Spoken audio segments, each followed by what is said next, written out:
سلام حبيباتي، أنا اليوم عملت لكم آيس كريم والله مثلجات والله أكرم. كل واحد كيف ما يقولهم. أنا عملتهم بالبنان والخوخ وجو بنان روعة. تابعونا حبيباتي للأخير باه تستفادوا وما تنساوناش الجام فضلا وليس أمرا. درك أنا نعدتلكم كيف ما جاو معانا. شوفوا هما جاو بنان وتجي مثلجات وتحلية في نفس الوقت. هو المذاق تاعهم روعة. درك نروحوا مع المقادير حبيباتي. أنا عندي 3 حبات بنان قصيتهم وحطيتهم في المجمد، وعندي 5 حبات خوخ حطيتهم قصيتهم تانا وحطيتهم في المجمد. كي تعودوا راح تخدموا بيهم جبدوهم بقبل يتنحالهم شويه برك تاع لاكلاص، وبعد وليوا خدموا بيهم. انا حطيتهم لهنا في الميكسار ونفرغ عليهم علبه تاع لايورت بالمذاق تاع الخوخ، ونبدا نرحي. كي تعودوا ارحيو غير بشوي باه ما يفسدلكمش الميكسار تاعكم. درك انا رحيت فيه هيك طرف ونزيد نحط العلبه الثانيه كما قلت لكم بالمذاق تاع الخوخ.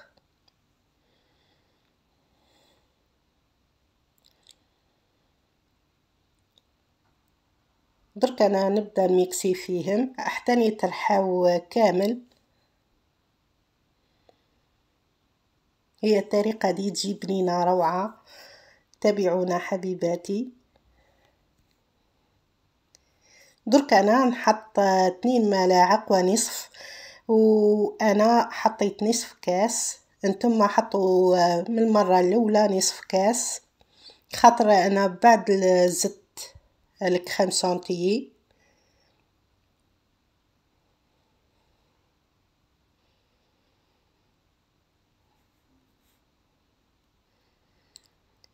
ونقعد هيك نخلطها وبعد نولي نعملها بالباتير باه تطلع معايا الكريمه. هاهي شوفوا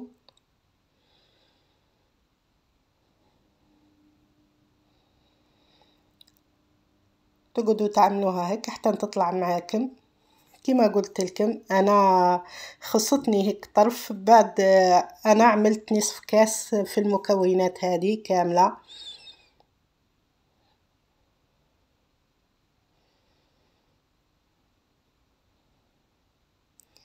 درك انا كي طلعتهم شوفوا القوام تاعهم كيف ما يجيو.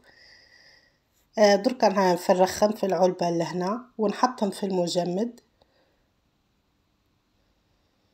وعندي البنان تاعنا انا تحذف لي المقطع. كي عدت نخدم فيه تعملوه بنفس المكونات. شوفوا هاهو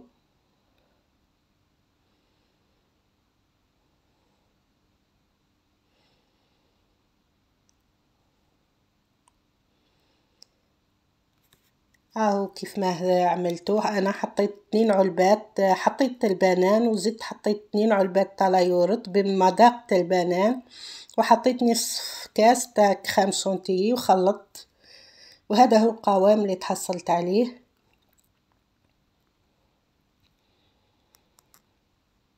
هذه المثلجات تجي بنينه روعه، وتقدروا تعملوها في الصيف هذه لولادكم وليكم.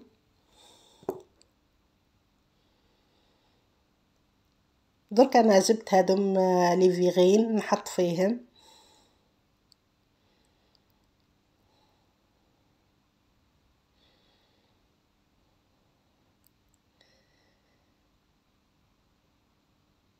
لازم تعملوا هيك بالطريقه دي وتحطوا.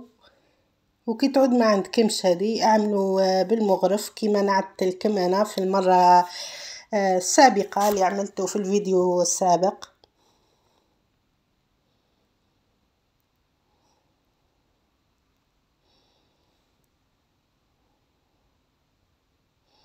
بالطريقة دي.